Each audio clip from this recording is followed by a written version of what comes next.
네, 안녕하세요. 오늘은 기계학습 등론 파이널 프로젝트에 대한 발표를 진행하도록 하겠습니다. 오늘 분석을 진행하고자 하는 데이터는 NBA 선수들의 NBA 신인 선수들의 5년 성공 여부 예측 모델이고, 이 모델을 통해 가지고 많은 NBA 구단들이나 관계자들이 선수의 성공 여부를 예측을 하고 적절한 투자와 적절한 조언을 통해 가지고 많은 수익을 얻을 수 있는 그런 모델을 만들 수 있을 거라 생각합니다. 네, 우선 데이터를 가져온 것은 이 캐글에 올라와 있는 데이터인데요. 이 데이터는 1950년부터 2017년까지 모든 NBA 플레이어 선수들에 대한 기록과 신체 정보, 프로필 같은 정보들이 올라와 있는 그런 데이터입니다. players.csv와 seasons.csv로 구성이 되어 있고요. 예, 각각 이런 데이터를 가지고 있어요. 그래서 제가 하고자 하는 부분은 이 두 가지 데이터를 조합을 해가지고 이 피처를 조합을 하고, 그러니까 기본적으로 시즌 스탯에 선수들의 헤이트, 웨이트 정보까지 합쳐가지고 총 55개의 피처로 시작을 할 예정이에요. 그래서 이들을 이용해가지고 2002년부터 2012년 데뷔한 신인들의 시즌 스탯을 기반으로 각각 5년 후에 이 선수가 주전 선수, 그러니까 5년 이후에 모든 경기에 선발 출전하는지 여부에 따라서 슈퍼스타, 클래스 2, 그리고 비주전 선수, 5년 이후에 리그에 살아남아서 활약하고 있는 선수의 경우 클래스 1, 그리고 퇴출 선수, 5년 이후에 리그에서 보이지 않는 선수, 클래스 0로 성장하는지 여부를 예측하는 그런 모델을 만들려고 하고요. 2002년 이후로 한정한 이유는 현대 농구가 과거하고 많이 달라진 부분이 있기 때문에 아무래도 21세기부터 시작을 하는 게 좀 유의미하다 생각을 했고, 또 현재 리그에서 뛰고 있는 최고령의 선수들이 2002년 드래프트 선수들이기 때문에 2002년부터 2011년까지의 데뷔한 신인의 2007년부터 2015년까지의 결과 데이터를 트레인하고 밸리데이션 셋으로 활용할 예정이고, 마지막으로 2012년에 데뷔한 신인의 2016년도 활약 여부를 최종 테스트 셋으로 활용할 계획입니다. 그래서 문제 해결 같은 경우에는 다음과 같은 일반적인 문제 해결 기법 순서에 따라 진행을 하려고 하고, 이제부터 차근차근 이 순서에 따라서 어떻게 진행했는지 알려드리도록 하겠습니다. 우선 데이터의 제조화 및 타겟 클래스 분류이고요. 아까 말씀드린 것처럼 두 가지 데이터를 합쳐가지고 선수들 2002년부터 2017년까지 데뷔한 루키들을 쫙 뽑고, 그들의 스탯과 그들의 헤이트, 웨이트, 그리고 그들이 최종적으로 어떻게 성장했는지 여부를 기록하는 하나의 데이터 셋을 만들었고요. 그리고 이를 바탕으로 제가 알고 있는 농구 지식을 바탕으로 해가지고 좀 분석이 필요 없거나 좀 방해되는 무의미한 서로 종속적인 그런 정보들을 1차로 제거를 했습니다. 주로 2차 스탯이나 뭐 비율 정보들 이런 것들이 될 거고요. 그래서 또 아까 말씀드린 것처럼 트레인 밸리드 세트와 테스트 셋으로 구분을 할 거예요. 2002년부터 2011년까지 루키의 데이터는 트레인 밸리데이션 셋이고, 2012년 루키의 정보는 테스트 셋입니다. 그리고 트레인 셋을 봤더니 우리가 쉽게 예측하다시피 NBA에서 슈퍼스타로 살아남기는 쉽지가 않아요. 대략 5% 정도, 4% 정도의 선수만 슈퍼스타로 성장을 했고, 나머지는 반쯤은 퇴출되거나 반쯤은 리그에서 겨우 살아남고 있는 상황인 것 같아요. 이거를 스모트 기법, SMOT 기법을 통해서 오버샘플링을 통해서 이렇게 클래스 간 균형을 맞춰주도록 하겠습니다. 그리고 이제 피처를 봤더니 굉장히 좀 서로 다중 공선성이 좀 심한 것 같아요. 그러니까 이 밝은 색이 좀 많이 서로 관계가 있다라고 나타내는 거고요.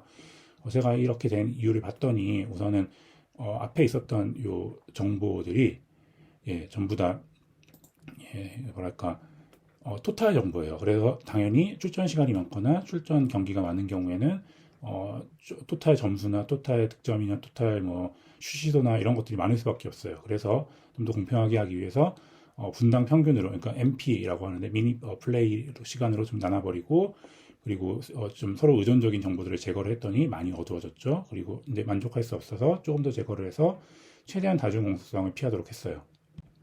그리고 이 정보를 이용해 가지고 모델링에 사용할 최적의 피처를 찾기 위해서 Y 종속 변수에 대한 그러니까 라벨링된 변수에 대해서 독립 변수의 영향력을 좀 피어슨 상관관계 기반으로 해가지고 평가를 했고, 이를 바탕으로 봤을 때 0.3 이상이 보통은 서로 상관성이 있다라고 보는 거거든요. 그래서 이를 바탕으로 봤을 때 이런 정보들이 좀 유의미한 정보인 것 같아요. 물론 에이지는 좀 음의 상관관계를 가지고 있긴 하지만, 이를 통해서 저희가 추측할 수 있는 부분은 신인 때부터 출장 시간과 선발 경기 출장이 좀 보장이 돼야 되고, 조금 더 어린 나이에 리그에 데뷔한 선수가 아무래도 성공할 확률이 높고 또 공격력을 수비력보다는 좀 더 중요한 지표로 보고 있다고 판단할 수 있겠습니다.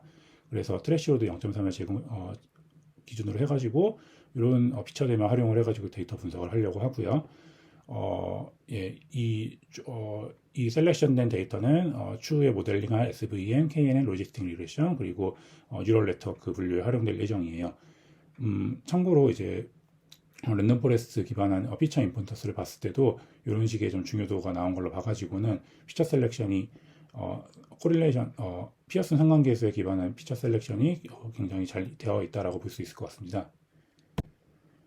그래서 아무래도 좀 이런 모델링 같은 경우에는 아웃라이어나 또 노멀라이제이션 같은 거 제거나 노멀라이제이션 정비화 같은 게 중요하기 때문에 이렇게 피처 스케일링을 진행을 해주고요.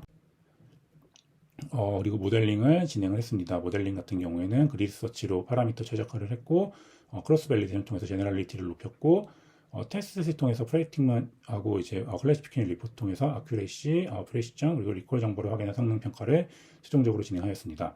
또 딥러닝 모델도 일단은 러프하게나마 적용해서 실험을 해봤고 최초 300후에 포크 순회 후 최적의 로스 발리데이션 포인트 찾아가지고 최적의 결과를 도출했고 3개의 인리칭 활용해서 드라바 기법 도입해서 트레인 로스 에큐리시와 발리데이션 로스 에큐리시 간 갭을 최소화했습니다. 이렇게 잘 따라가는 게 보이죠? 그래서 최종적으로 나온 결과는 이렇게 나왔는데 이렇게 분석 결과를 봤을 때는 예, 이 모델 분류 중에서는 이제 뉴럴 네트워크 모델 2, 뉴럴 네트워크 모델이 에큐리시 74%로 가장 정확한 성능을 보였고 이는 에폭스 220회 정도에서 안정된 값을 얻을 수 있었어요. 하지만 사실 이 데이터 자체가 딥러닝을 적용하기에는 충분하지 않은 데이터만 있었고 또 딥러닝에 필요한 여러 최적화를 미적용한 상황에서 발생한 결과이기 때문에 안정적인 결과를 보기는 힘들 것 같아요. 또 대신에 좀 작은 데이터에서도 수치적으로 훌륭한 결과를 얻은 점에 있어서는 딥러닝이 해당 문제를 푸는데 좀 유용한 수단임을 짐작할 수 있을 것 같고요. 그리고 클래식한 모델 중에서는 로지스틱 리그레션이 에큐레시 70% 정도로 가장 좋은 분류 성능을 보였고 특히 분석하고자 하는 목적상 퇴출 선수의 경우에는 프레시전이 중요하고 주전 선수 여부는 리콜이 중요하거든요. 왜냐하면 퇴출 선수는 미리미리 판단해서 잘라내는 게 중요하고 비용 낭비하지 않게요. 그리고 주전 선수 같은 경우에는 약간 과대 계산이 되더라도 잠재력을 판단해서 좀 돈 낭비가 있더라도 일단 투자를 해가지고 성장을 시키는 게 왜냐하면 이 슈퍼스타가 구단한테 가져줄 수익이 어마어마하거든요. 그런 면에서 리콜레이트가 중요한데 이런 관점에 있어서 로지스틱 미그레이션이 가장 좋은 성능을 보인 것 같습니다. 그리고 노멀라이즈 및 아웃라이어 제거를 한 것과 안 한 그 SVM 같은 경우에는 예상외로 노멀라이제이션이나 아웃라이어 제거를 하지 않은 SVM이 좀 더 성능이 좋은 걸로 나타났는데요. 이는 사실 아마도 그 아웃라이어가 아니었거나 노멀라이제이션 함으로써 좀 판단에 근거가 되는 어떤 정보를 잃어버렸기 때문이 아닐까라 추측할 수 있겠는데 이 부분에 대해서는 좀 추가적인 연구가 필요할 것 같습니다. 피처의 조정을 적용하거나 좀 더 딥러닝을 사용하는 등의 방식으로 정확도를 높일 수는 있을 것 같긴 하지만 사실 이 모델 자체가 50개의 피처에서 이미 6개의 피처로 입력을 받도록 피처 간소화해서 모델의 활용성을 높였고 또 선수들의 개인사나 성향 그리고 주변 환경이나 건강 상태 등 외부 요인들의 반영을 배제한 상태에서 객관적인 지표를 통해서 60에서 70%, 특히 70% 정도의 에큐레이시 그리고 우리가 원하는 태출레이스와 프레시전과 주전 여부에 있어서 리콜레이트를 많이 높였다는 점에 있어가지고는 이 모델이 선수의 미래를 가늠할 수 있는 지표로 유의미하게 활용될 수 있는 그런 모델일 것이라고 생각이 듭니다. 이상으로 발표를 마치도록 하겠습니다. 감사합니다.